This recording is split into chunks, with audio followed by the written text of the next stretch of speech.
Okay, Aditya, you are from Maharashtra and you have done your Bachelor of Engineering in Mechanical Engineering.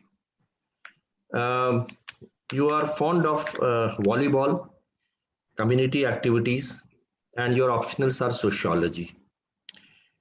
Coming to your subject, which you have taken in your Bachelor of Engineering, can you give me some example where mechanical energy is converted into heat energy and one example where mechanical energy is converted into electrical energy?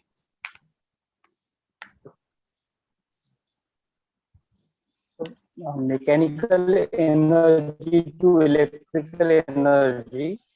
We There is a find lag. in There is a the lag. There is a electrodynamic effect of power plants where electricity is produced. Hello? your broadband is the speed in order because there is a lag in your audio. Uh, just a second, sir. Is it okay now? Yeah, now it is better. Yeah, Okay. so you were telling me about giving an example where mechanical energy is converted into heat energy.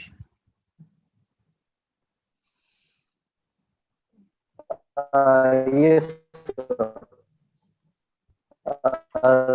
So the mechanical energy into it is converted. Sorry, sir, I am unable to recall about the heat energy, but electrical energy in the power plant where the turbine rotates to produce electrical energy. Okay. Yeah. Okay. So mechanical energy, a simple thing. When you are rubbing your palms, what happens? Friction, sir. Friction. It creates heat energy. That's the simplest example of mechanical energy to heat energy. Okay. Coming to the another question. What are SDGs?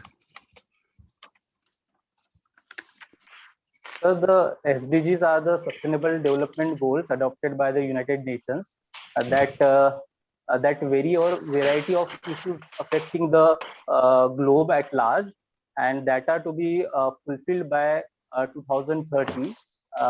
That includes various social and economical and ecological goals. How many are there? How many goals are there? So in total, there are 17 SDGs. Okay. Any few examples? Life underwater. Okay. Life underwater, forest, Yes. education, poverty, health. Yeah. Okay. But specifically, for example, health. It is good health and well-being. And anything connected with poverty and hunger?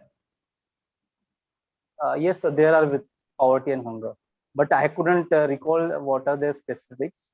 Okay, no problem. What is the position of India in respect of these SDGs? Internationally, globally, what is India's position or achievement, you can say?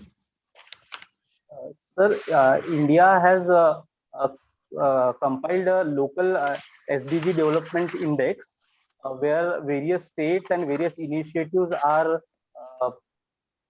No, I am talking effectively about channelized to India's government schemes. position internationally.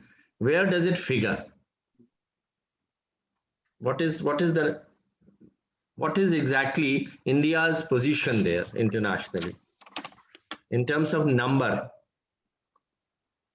out of all? Sorry, sir, I am unable to. Okay, you can. Sorry, sir, I am unable to recall the number, but India is very far ahead. Recently, it has been found that it has improved from 60 to 66. Okay, talking about your interest in volleyball. So the recent trend in this country is that more and more sportsmen and sportswomen are emerging out of B class and C class cities, and some of these states which are far-flung areas like Northeast and even a small state like Haryana, more and more wrestlers and other sportswomen and sportsmen are coming. Do you think that now there is a need to concentrate on providing a better sports infrastructure in these Class B and Class C cities? Because till now we have been concentrating only on the Class A cities. Yes, sir. I feel that the point you mentioned that we need to focus on sports in Class B and Class C cities is very valid because uh, the kind of expertise or the achievements we require can come when good athletes or sports persons from these areas get chance to showcase their talent. And yes, infrastructure in these areas is very poor. First of all, we should start with the school level infrastructure for sports, taking Mm. the impetus from the national education policy. Simultaneously, at district level, at tier 2 or B cities, major complexes can come, and then few renowned or better playing athletes or sports persons can be then inducted into the national level academies at A cities. Okay. Now there are, we often hear about the credit agencies. Okay. Now, how reliable these credit agencies are, because some of the institutions, they have fallen because of the credit agencies. So, what is your view about it? How credible they are? So the credit rating agencies follow their the model where the companies themselves pay them for the credit ratings mostly. Okay. So Mhm. so as of now, there are there are sorry, the concerns is that they do not represent a true picture about the company's health. So as suggested by many eminent persons and committees, is that a national level credit rating agency where the funds for rating agency should go from a common pool of funds rather than company individually paying them. So there shouldn't be any conflict of interest between the company and the rating agency, I feel so. Okay. Now, you see, recent COVID-19 amply demonstrated that there are problems globally which need to be solved globally. So the Kofi Annan said, therefore, he said that now we have come across problems without passports must be solved, by having an understanding without passports. So, meaning thereby a more international cooperation is necessary in respect of some of the problems which knows no boundaries. COVID knows no boundaries. Can you tell me, besides COVID-19, what are the some of the other issues, problems which are occurring globally, which need to be solved with international cooperation amongst the countries? So the global problems that require global cooperation apart from COVID, I feel, is the most pressing one is of the climate change that is very much inevitable. Okay. Next would be of nuclear non-proliferation because we have threat from North Korea and also the Iran. Next would be uh, open freedom of navigation in seas, sir. As we have seen the dominant posturing of China in South China Sea and also in Azov Sea near the Crimean Peninsula. So these Mhm. are very much important, which require global cooperation, sir. Any other issues? For example, terrorism, Yes, sir. Terrorism is definitely a major issue, sir. AIDS, all these kind of things, connected health issues. Okay, Yes, thank you, Ashokji. Aditya, you yes, must have heard about bullet trains. One is coming up in India also. Tell me, how does sorry, sir. Sir, sir, I didn't hear you properly. Uh, Bullet trains. okay, you must yes, you must be knowing about bullet trains. yes, sir. Am I audible? Yes, sir. Yeah. So I want to know, how does bullet train achieve a high speed compared to normal trains? So the bullet train requires a specialized track than the normal train infrastructure. The electric bullet train has individual uh, electric motors that drive it at a fast rate because the rolling stock of that train is different than that of the normal train, is what I know, sir. And What is the specialized tracks are being difference? used. what are the main differences? Being a mechanical engineer, I am asking you. Sorry, sir, I don't know about the exact differences in the engine or the mechanical components about this. Okay. Now, some time back, the Supreme Court called CBI a caged parrot. Yeah, you remember? Now, Yes, what sir. are your views about it? Is CBI a caged parrot or it is a free bird? So the establishment of CBI is that it is a non-statutory body, and hence there is a very much interference of the union government in its functioning, and therefore it is often looked that it is working under the precedent of union governance directives and not independently. But it is not true for all the cases. At times, the high-profile cases do uh, get entangled in the political interference. But looking at other cases which are of not of high profile case, CBI does a very good role independently. And to restrict this interference, political interference, I feel that a kind of statutory nature should be provided to CBI.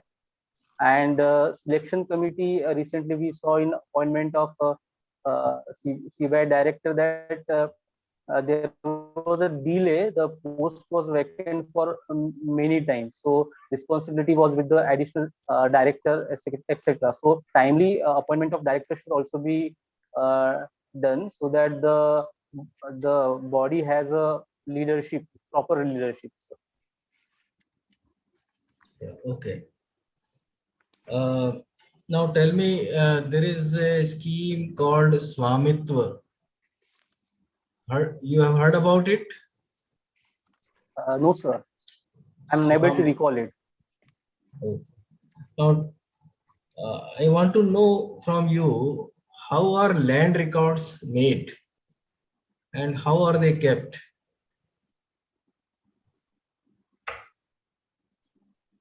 So the land record system in India is very diverse, with each state having its own kind of recordings or documentations.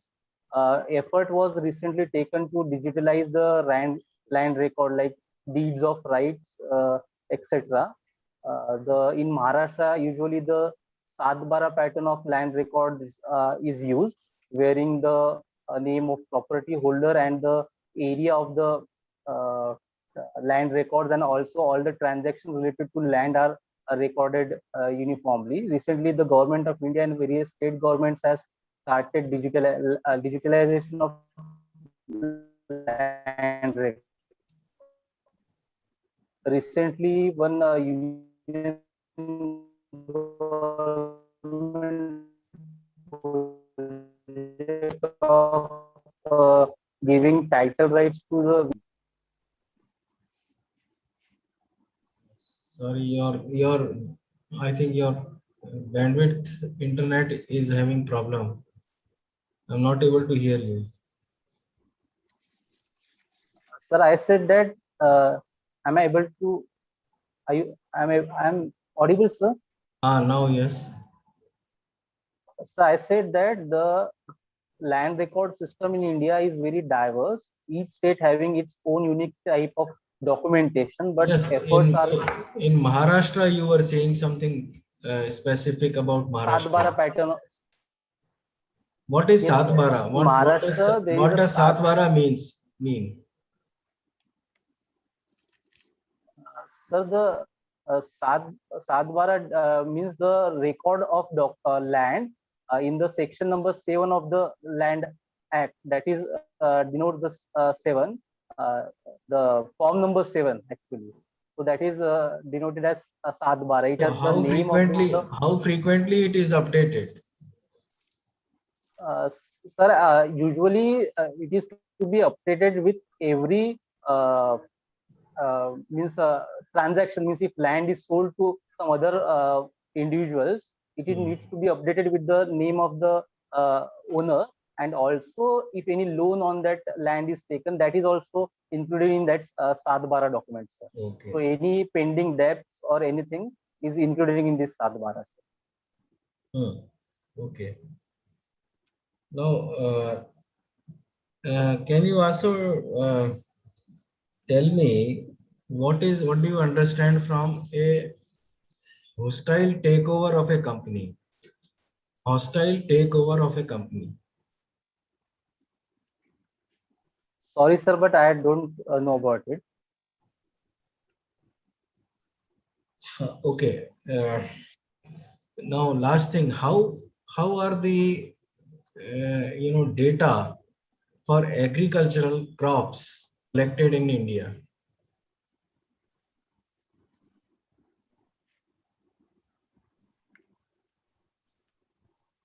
So usually the ground level functionaries like the patwaris, etc. in the villages uh, do a field survey and look at the crops which are being planted. This was the source of primary data until now, but of recently satellite imagery and also drone-based technology are being used to assess the uh, cropping pattern in India, and it is also beneficial for the crop insurance scheme that the union government is implementing. But what do you do to know how much has been the production of a particular crop in a particular area? Sir, I don't know the specifics about it, sir. Well, it is called crop cutting experiment. You can know about it later. Thank you. Gauri Shankarji. Yes. Aditya, one of your hobbies doodling. Now, can you explain me what exactly it means? Sir, doodling is a form of drawing which we draw without any expectation. Like it is a free form of drawing, not very specific and not very unconsciously. So it helps to increase our creative, give expression to our creative potentials. So this you have been doing in the school and colleges, or how? Sir, doodling as a interest, I think every individual starts doing since childhood itself. We try to scribble something. That scribbling at that age is also can be defined as a doodling. And coming to me, sir, yes, I practice it now also in free time, and it has been my hobby since long. I earlier used to draw. I mean, I had interest in drawing, but due to my education and other engagements now, I'm unable to give time for drawing. So that naturally comes in doodling, sir. Okay. Now, can you tell me what are the tax laws in India at the central level? Sorry, sir, I'm unable to hear you. What are the tax laws in India at the level of the central government? Tax laws, sir. Tax laws, taxation. Okay. Sir, the major taxation, indirect tax law is the GST, and in direct taxation is the Income Tax Act, sir. Can you name them very specifically? There are only two laws, or there are many more?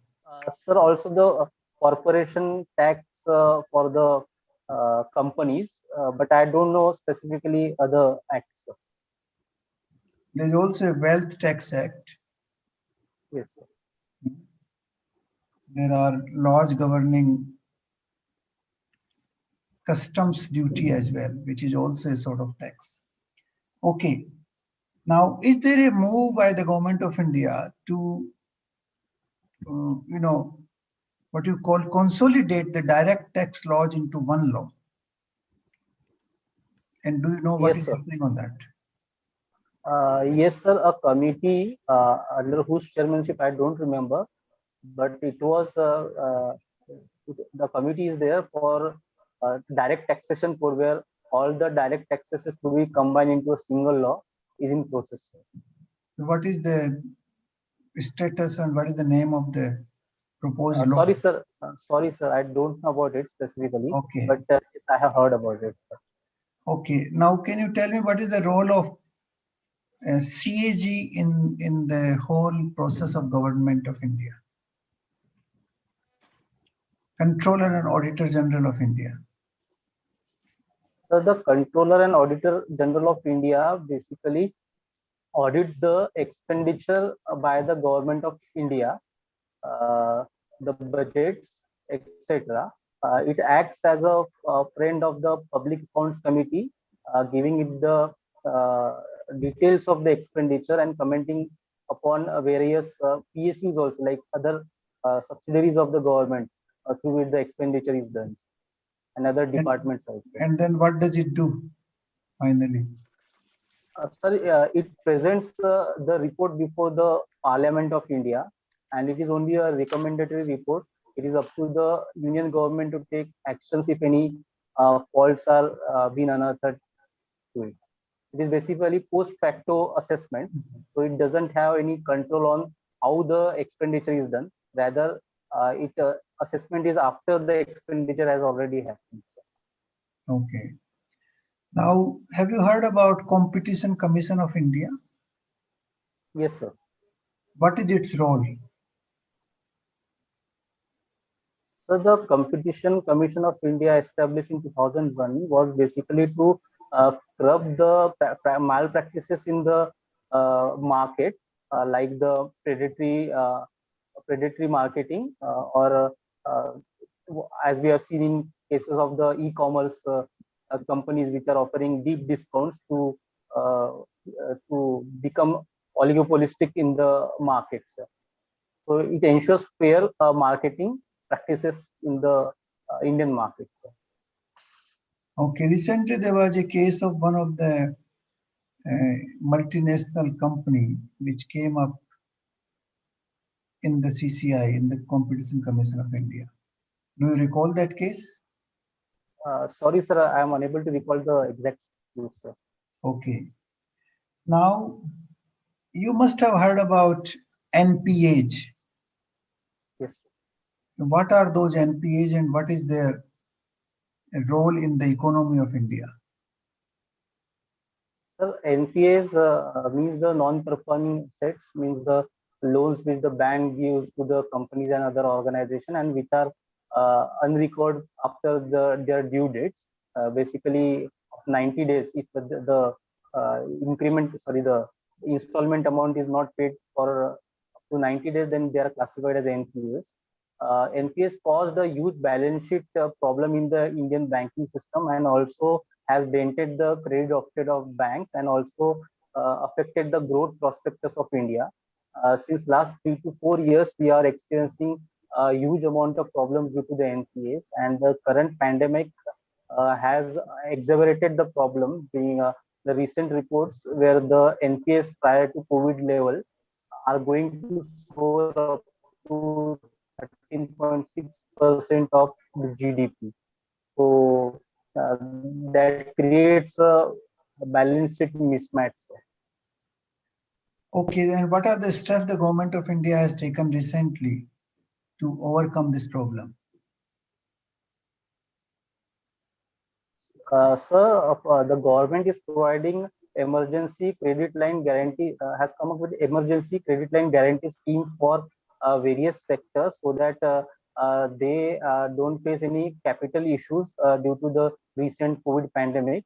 Also, government has given earlier the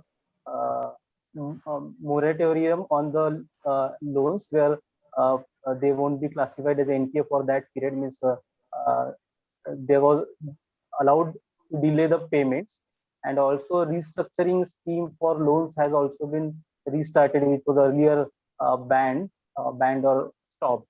So these are certain steps that government of India is taking to ensure that NPS don't rise, and also on structural reforms of banking, that secured loans must be given. The banking governance is being improved, sir. And what is bad bank? Have you heard about this? Yes, sir. So bad bank is a kind of asset restructuring company where the bad loans of a bank would be taken at a discount, and it will clear the balance sheets of the public sector banks, and then the bad bank will try to resolve those defunct companies or the loans to proper uh, policy or say schemes. Okay, my last question to you is, tell me the 5 greatest or most important challenges which government of India faces today, according to your viewpoint.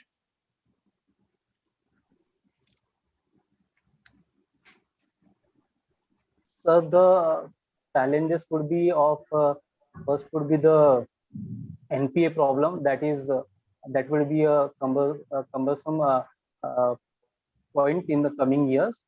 Next would be the unemployment problem that is being faced by India at large. Third would be, sir, the health infrastructure due to COVID, because we don't have any certainty as of now, because the vaccine policy is moving at a slow pace. Fourth would be, sir, providing, ensuring that people of India don't slide into poverty, because problem and many people will be line. And so fifth will be the implementation of national education policy, because education has been stuck since last 2 years, especially the primary and school education. Okay, thank you very much, Aditya. Mrunalji. Thank you, sir. Mr. Aditya, am I audible to you? Yes, sir. Okay, good. So can you tell me the year when Gujarat was separated from Maharashtra? So it is 1956, sir. Was it 56 or 61 or 60? Anyways, leave it. Tell me something about the Gadchiroli region of Maharashtra.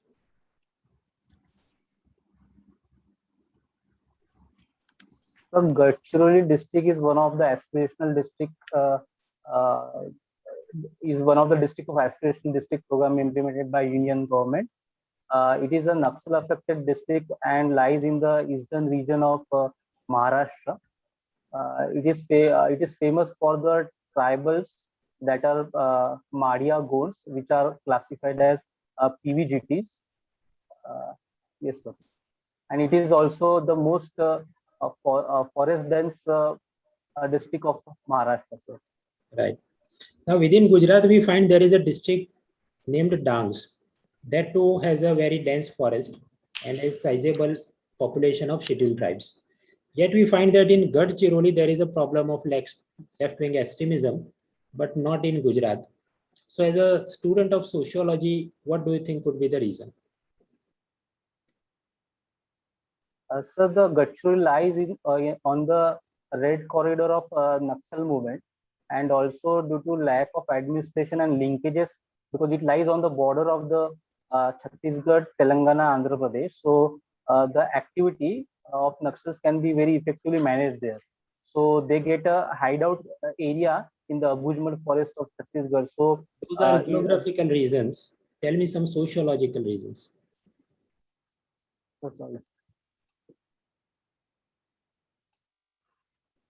Sorry, sir, I am unable to. No problem. Tell me something about Bhima Koregaon. So Bhima Koregaon is an obelisk that the Britishers raised in the memory or the valor of the Indian soldiers who fought against the Peshwa in 1818. Of recently, it has sparked controversy due to the caste-based clashes that occurred in 2018, sir. And also a case has been going on that is been named as Bhima Koregaon. Then what is Elgar Parishad case? Sir, it is related to this same Bhima Koregaon event. Elgar Parishad was held in Pune for the excesses that the organizers of Elgar Parishad think that the government has done in the Bhima Koregaon case. All right.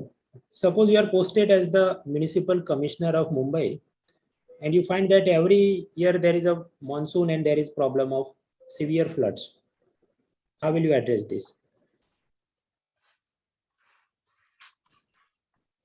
Sir, first would be the iFlow system that is being installed. Means it will give the effective data about heavy downpour in an area, so the community can be alerted.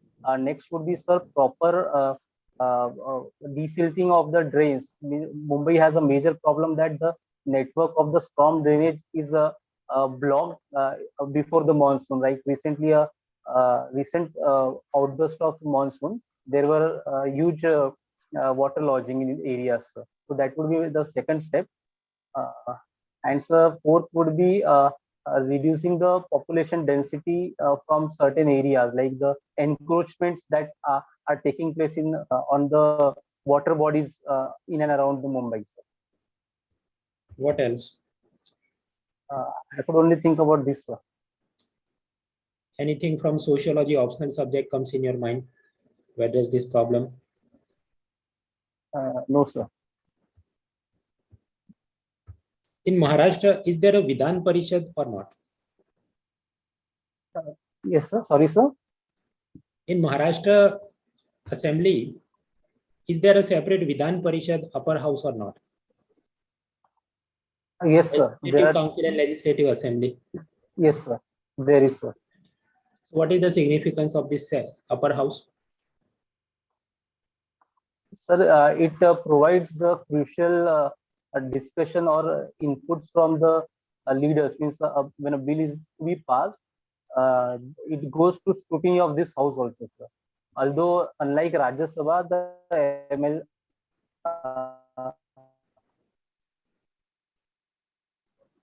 the Legislative Council doesn't have any. Yes, it can bring the issues. Now, there are many other states that do not have such upper house, and yet they are doing reasonably good. So don't you think this should be abolished and it will reduce the burden on the financial resources of the state? Sir, it depends on a state to state basis.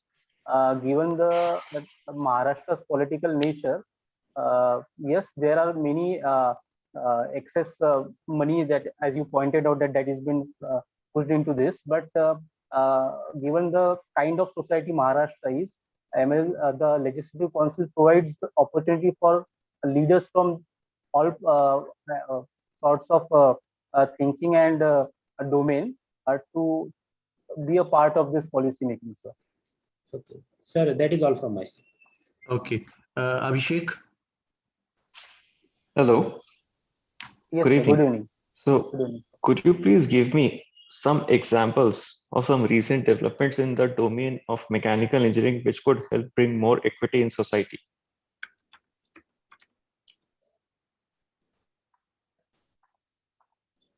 More equity, sir. The what I could remember is the recent Indian government's move to develop a low electric consumption and more economically friendly ACs that has been practiced in the Delhi regions.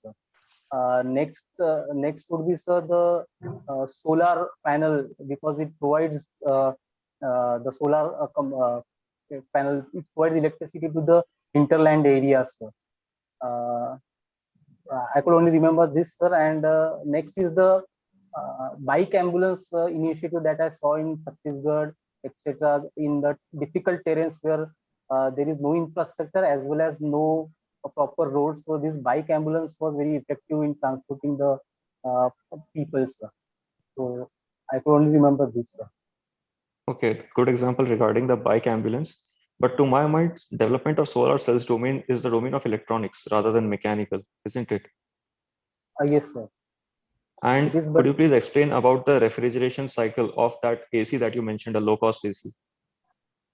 How is it no, different sir. from the refrigeration, from the cooling cycle of a regular AC? Sorry, sir. I don't know the specifics of that, but I only heard about it, sir. That's okay. That's okay. You know about Hyperloop and how Elon Musk was the major proponent, has been the major proponent of Hyperloop. He said that it is a combination of three technologies, three existing technologies. Could you please give me the name of those three technologies? No, sir. I don't know about it, sir. One of them was railgun. Now does it ring a bell? Sorry, sir. I didn't follow up the topic, sir. Okay, okay. What is cybernetics? Because it is basically an application of electronics to your domain. I'm giving you the hint. Sir, is it related to Internet of Things? I have given you enough hints now. Either you can answer or you can leave the question. Sorry, sir. I don't know. That's okay. That's okay. A couple of years ago, maybe 4 or 5 years ago, and they have been in news, there have been a number of rules regarding management of waste. So can you give me some names of rules that are existent in India and are in application regarding management of waste? Uh, There's a bandwidth issue. I can't hear you well. the solid waste management tools, 16 that were written. Could you please repeat? I can't hear you well. So the solid waste management tools of 2016, the electronic waste management rules of 2018. These two I could remember as of now, sir. Okay. Also, the Okay. plastic waste, there was extended producer responsibility being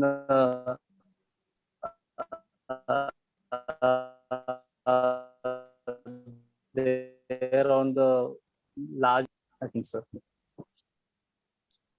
Okay. With extended producer responsibility, there was another name, producer responsibility organizations. And in that, there was the concept of life cycle management of a product. So how can mechanical engineering contribute to the life cycle management of a product?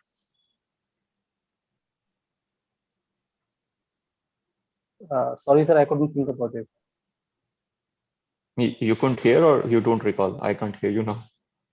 No, I can't think about it, sir. What is the Okay, role of that's mechanical okay. That's engineering? okay. Leave it, leave it, leave it. Tell me, is cooking food the job of women? No, sir. It is not specifically a job of women, but due to the social thinking, we can say that it has been confined as a job of women, sir. Especially in case of when it is a kind of employment, especially in restaurants or any kind of paid employment, it is mostly taken by men as chef. We rarely see a woman as head chef, but we see men as the chefs of big restaurants, sir.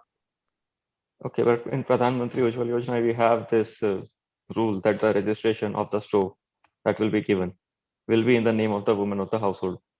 So do you think that India is basically enforcing this cooking job on women through subliminal messaging? Sir, as you pointed out this point, it is an unintended consequences that we are looking. But it was the registration on name of woman was basically to give her the social prestige and a uh, uh, kind of we can say the improving her social status, giving her the agency, social agency. It was done basically for that things. So you think it should be something that could be done away with? Should we? It was an unintended consequence, but then it is a consequence. So do you think if we were to rewrite that policy, we should remove that provision? I don't think that it should be removed. Rather, promote raising social awareness or some other kind of information, education, communication strategies can be used. Recently, on the internet, slogan by Haryana government was pointed where, which was very much pointing that cooking is a girl's job. So such kind of uh, banners or scheme related documents should not specifically put the social constraint that cooking is only a woman's job. Okay, okay. So you know that recently social media organizations, social media companies have been in some sort of conflict or tussle with the government. What is that about? Sir, it is related with the social media regulation rules that were recently amended, where the social media has to appoint a grievance redressal officer and also comply with the other directives of the Ministry of Information and Technology. So basically, there were objections that it restricts their freedom of speech and expression, and that is the main point of conflict. Okay, but do you know or can you think of some law in which there already is an analogous provision as per based on what the rules were made of the provision of this redressal officer? Can you think of any other law that is already under consideration in which there is this provision? For the social media companies, sir. Yeah. No, sir. I don't remember about, but already in Information Technology Act, I think there were enough I'm safeguards. talking about a law that is under consideration. And no, sir. A bill. Now can you think of it? Data protection bills. Okay. So there is some talk regarding the data protection regime in India, right? You have read the bill. I'm going to assume that you have. Yes. Can you compare and contrast these the provisions or the data protection regime that is being envisioned in India with EU GDPR? No, sir. So yeah, I won't be able to compare them. I mean, by comparing, I mean, is there something that we could bring in from EU GDPR into our proposed bill? No, sir. I'm not well versed with this GDPR, sir. With GDPR. Okay, you know that a disaster is ongoing, right? The COVID pandemic was declared as a disaster last year. And during a disaster, the district administration gets some very, very stringent and very, if some people use that word, I don't agree with that, but then some people use that word draconian powers. What are those draconian powers and which provisions enable that? Sorry, sir. I am unable to recall it specifically.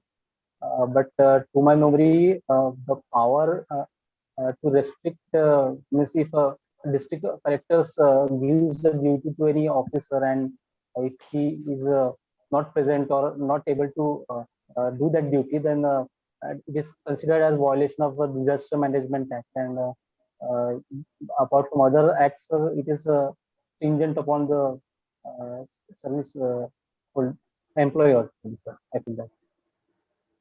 Okay, I have, like, we talked about Gadchiroli and you mentioned about Naxalism. Just one last question. I have always been confused by how Andhra Pradesh was able to develop Greyhound and reduce Naxalism to a large extent. But then why did Odisha and Jharkhand not do it? Do you see some reason for it? Chhattisgarh, Jharkhand, Odisha, typically infested with Naxalism, but then they have not been able to develop or follow this simple example that Andhra Pradesh had. So what is the reason for it?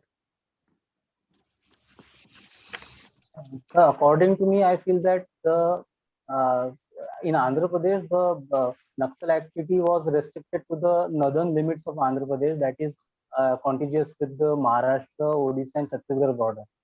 And Andhra Pradesh has a very bright urban area or population also. But if you take the case of Odisha, they have a very good amount of forest presence and also the kind of social development or the administrative governance or governance related development indicators in Chhattisgarh and Odisha were far behind that of Andhra Pradesh. Sir. So this also gives the opportunity to Odisha or the Jharkhand government to this also gives them opportunity to for Naxalis to operate from this and the able greyhounds as you mentioned. No, I am not talking In about how do Chhattisgarh, Naxals get the opportunity. force I is am there, talking which why is did Odisha and Jharkhand not follow that model? And believe me, there is a significant amount of funding that is given by the central government to the state governments to counter Naxalism. It is targeted funding for that.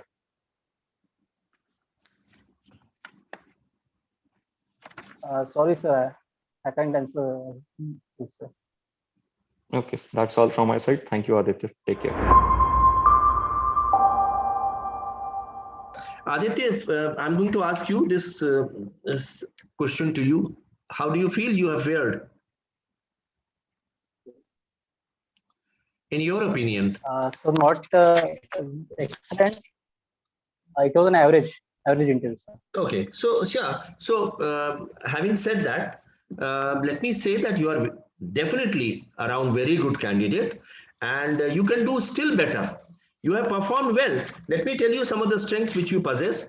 We found that you were mentally alert. Number one, you had a critical power of assimilation, and the answers were quite clear and logical and complete, and there were no hiccups, so you were able to come out with reasonably good answers in respect of most of the questions. And then of course your delivery was fine, and some of the questions were very intelligently replied, and they were complete answers, and even some of the supplementaries you were able to take on very well. And of course, the only one thing which we noticed was that you occasionally smile. Probably you did not smile at all. So once a while, you should smile also at certain times. So that will be always better. And then of course, some of the things which you answered, which I'm going to narrate to you quickly, just to tell you. For example, the question which about swamitva. So the revenue administration, as it is applicable to the agriculture lands, and as it is applicable, swamitva pertains to the Abadi Day area, providing title to the people who are living within the Lal Dora, where there are no such revenue records. So that is a new scheme which has been brought about. It's a very important scheme because there were a lot of litigations. You must know that. The second is your own subject, mechanical engineer, bullet train, how it runs. You must know that. And because bullet train, the basic principle on which it runs, why it is able to acquire that high speed, is something which definitely this question may arise, because you are a mechanical engineer. Land records, how they are kept, you gave, and how they are updated. So you gave an answer that they are updated on a real-time basis. Well, actually, it is not true. It is done at a regular intervals. It varies from state to state. Somewhere it is 4 years, some places it is 5 years. Only the mutation is done, and that also is not a real-time basis. It takes a few months. But the land records updating, when the question was put to you, that means after how many intervals, how much interval the land records are updated. And normally it is the record of rights. Okay. And then hostile takeover of a company, that was one question which was put up to you. You were not able to recall that. It's fine. One cannot have everything, in his knowledge. But and then how data for agricultural crop is collected. Now you mentioned certain things which are the means of collecting, finding out how much area is under one crop. That was through satellite or remote sensing or through drone. That is only able to give you an assessment of the area. But how much crop or the production is going to come out of that crop, that is done normally by carrying out crop cutting experiments at farmers' fields or on demonstration plots. So this is the method, you must understand. It is normally done by the agriculture department in conjunction with the revenue department of the state.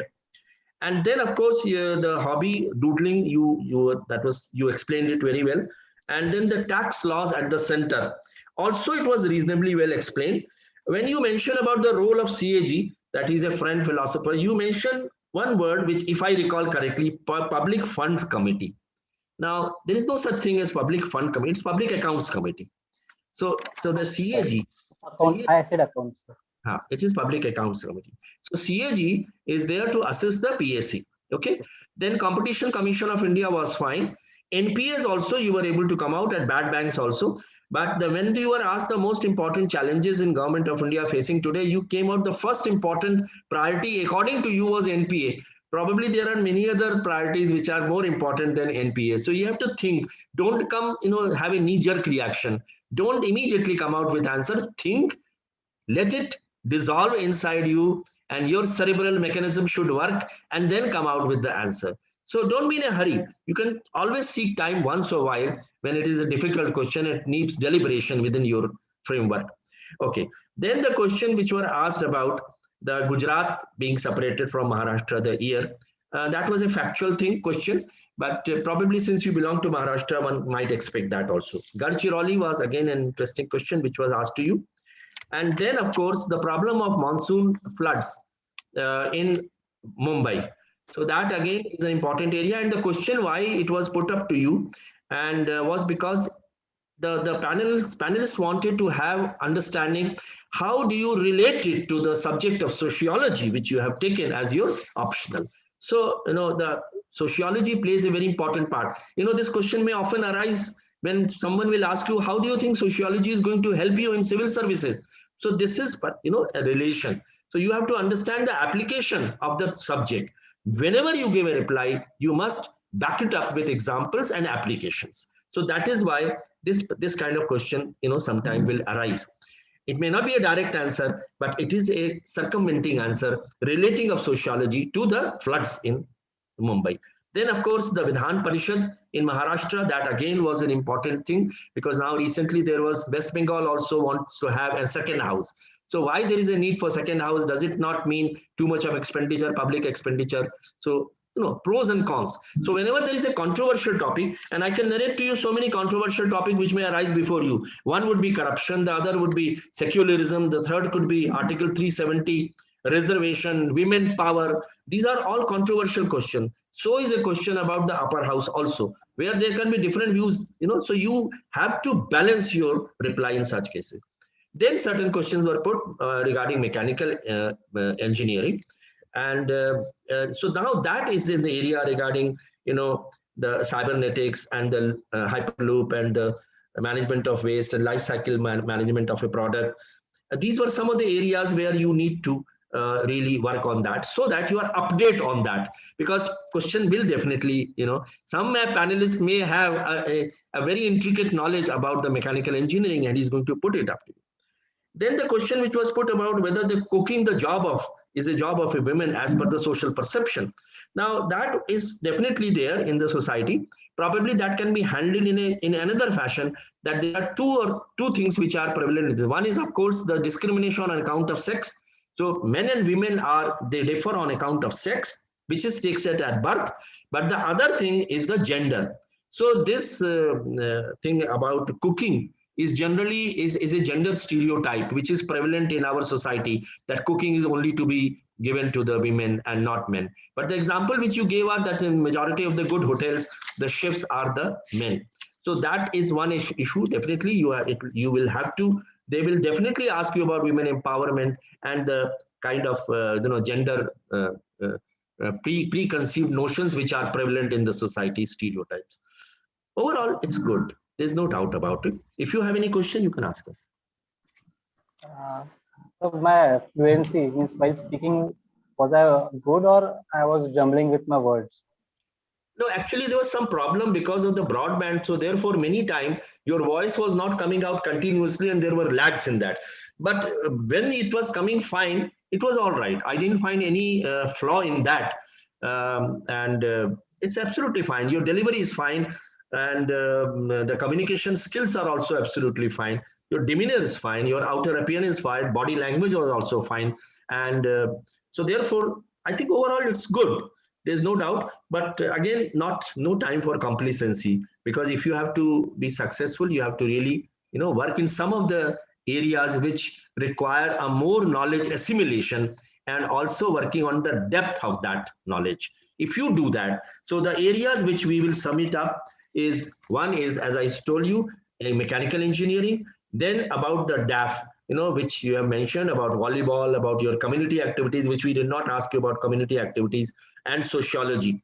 So these were some of the areas. And of course, things which are of current affairs. You will need to know the current affairs till the day you enter into the interview room of the UPSC. So that you must take care. And otherwise, you will do very well. I'm sure about it. Okay. Thank you. Thank you. Thank you, sir. Okay, so good luck, Aditya. Yes, sir. Thank you. An academy. Let's crack it.